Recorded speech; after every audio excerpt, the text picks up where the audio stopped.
I think innovation is very hard to define. It's a bit like love.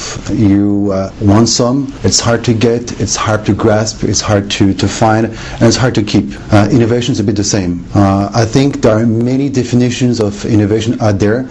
Mine is quite simple, it's straight to the point. It's the delivery of ideas that provide a sustainable, competitive advantage to the firm. Down the road, I think innovation plays a crucial role to all companies, and it will become a bit like the currency of the future. This is how innovation is key to firms today. I think firms today in this part of the world, in Asia, are still a bit confused on how to use innovation. Obviously, it should be more of a strategic level input. However, firms, management, staff, the organization is still having a problem to grasp and define the usage of innovation. This is why most companies would use outsource consultants to instill innovation within the core of the company. How do you frame innovation? That's a great question. Can you frame innovation? And how do you get ROI from innovation within the company? So some firms, mostly in the US and Japan, have mastered the art of innovation, but I think in Asia today we're still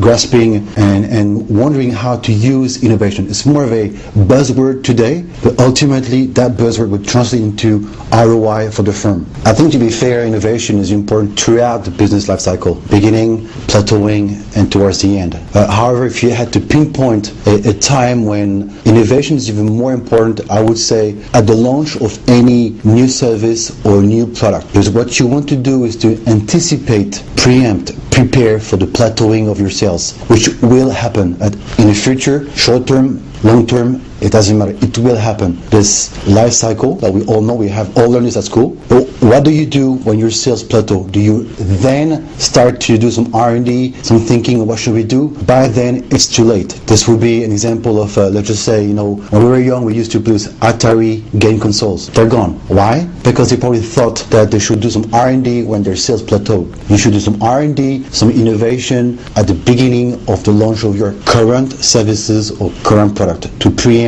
future downfall. I think first of all, people assume that innovation drives ROI the next morning. It doesn't happen this way. You have to plan for innovation like you have to plan for your ROI. It's a long-term approach, a long-term strategy. So short-term innovation does not happen. Number two, I think a lot of firms here again in Asia Pac are afraid of failing. We will not launch this idea. We will not work on this new product. We are afraid of failing. Failing is loss of face, loss of job, loss of everything else. I think this culture has to change for firms in Asia to be a lot more innovative. Taking risks should be rewarded, even if the employee fails. If he fails, then he should be promoted. That's kind of a different approach from what we already know today. But this is all about innovation. Even management has not been that innovative for the past, I would say, 100 years in Europe, the US, or this part of the world. You still have a CEO, you still have staff reporting to CEO, you still have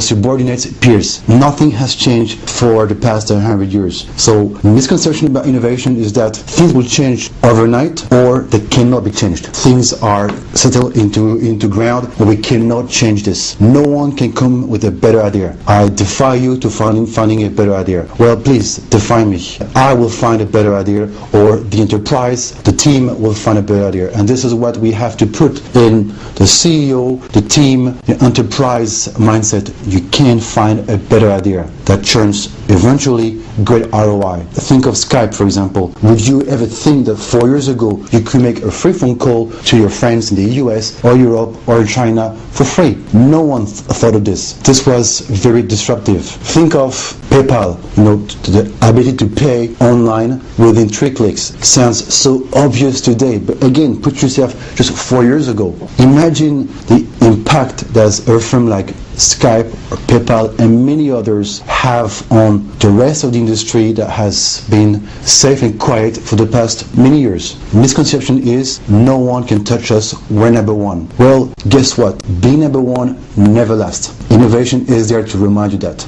I think there are aspects of innovation that are yet to be ingrained in companies today in Asia. Let me give you some examples. I think we're really used to listen to customers, customer feedback, customer rating, customer this, customer that. I think this is a whole waste of time. With innovation, you have to observe your customers. They do not always know what they want, but if you observe them, you will find opportunities to serve and create new services, new products. If you listen to them, you're most likely to fail. Plus, to be very frank, others are also listening to them. So innovation is created by observing, not listening to your customers.